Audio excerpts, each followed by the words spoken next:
June 22, 2025. Author, Commissar of Qatar.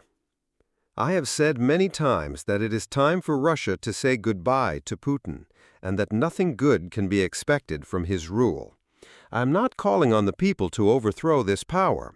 Why waste energy on something that is already controlled by the authorities themselves? I am simply quoting a passage from the Gospel. Every kingdom divided against itself will be laid waste, and every city or house divided against itself will not stand. Of course, Putin speaks about the unity of the country and patriotism, but all of this is only a smokescreen over the truth. Russia has long been and inevitably divided by the conditions created by his system. I am talking about extremely rich citizens and the poverty of the rest of the population, about the elite being detached from the realities of life in the Russian people. We see today that the image of an impregnable state created in Russia during the leadership of this leader does not correspond to reality. And as a result of the war, practically everything had to be reorganized, from the production of nails to corruption, which was visible to everyone and existed in almost every area. There is no connection between the elite and the people in Russia. That means we are following the path indicated by the quote from the Gospel. According to our stories, the Russian elite and the whole mess they have created were there, but they never lived.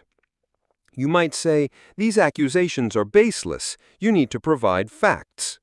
Here you go. Vladimir Putin held a meeting in the Kremlin with developers of the updated line of history textbooks for grades 5 to 11 and educational institutions of secondary vocational training. The president noted that the new textbooks in today's conditions are not only knowledge, but also a matter of national security. You know, after the Polovtsians and the Pechenegs who plagued Rus, such quotes from Putin are not surprising. So, medieval history was a descriptive discipline, and the transition from descriptions to explanations began at the end of the 18th and the beginning of the 19th century. This translation from a descriptive, special literary genre of mythological representations that acquired the form of legendary epic tales, within less than half a century became an explanation direction, acquiring scientific features but never becoming science. Before the 18th and 19th centuries, there was no such thing as history, and everything was called philosophy. What is the point of history, and why was it given the status of science? Primarily due to the dominance of certain worldviews and historiosophical ideas aimed at strengthening power, which were supported by various national historical schools. Philosophy laid the egg of historiosophy and, like a foolish hen, announced it to the world. That is why it became so popular among society and the authorities, who saw in it a powerful tool for solving social and political problems. At the end of the 20th century and the beginning of the 21st, the inevitable happened. Most serious scholars realized that history is not a science. This happened based on the fact that history began to merge with other natural sciences, actively using methods developed by these sciences.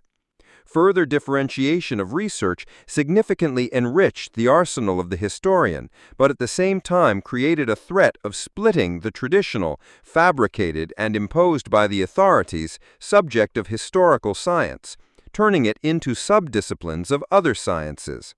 For natural sciences, this is a normal process that does not depend on power or religion. Do you remember the recent drone strikes by Ukrainians on airfields of strategic aviation?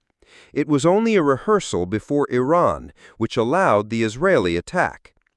Grand parades, close-minded, corrupt security forces, the desire to eat more than one can digest, the imitation of the past, all of this led Iran to a critical situation.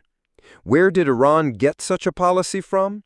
Of course, from its closest neighbor, a country where the elite lives comfortably and enjoyably, where history textbooks are entrusted to an unthinking Medinsky and his group of furori, under the approval of a short-sighted ruler with the title of Candidate of Economic Sciences, a regular buffoon and falsifier of mythical history, which, since the time of troubles, has been rewritten by each new buffoon sitting down with tired halves of anti-intellectualism, taking over the place of the Russian presence.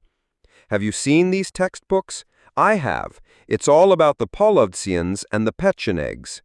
And so I read them with extreme caution, fearing that the president is once again simply not understanding what he is saying.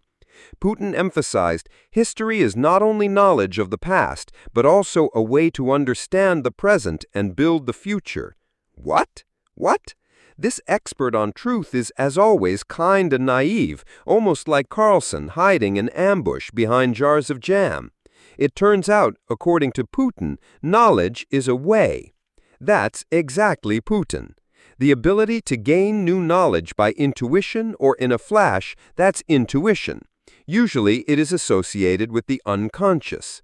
Explain to this thick skull that a method is the result of problem-solving through the selection of options, including through lies. And knowledge is the truth.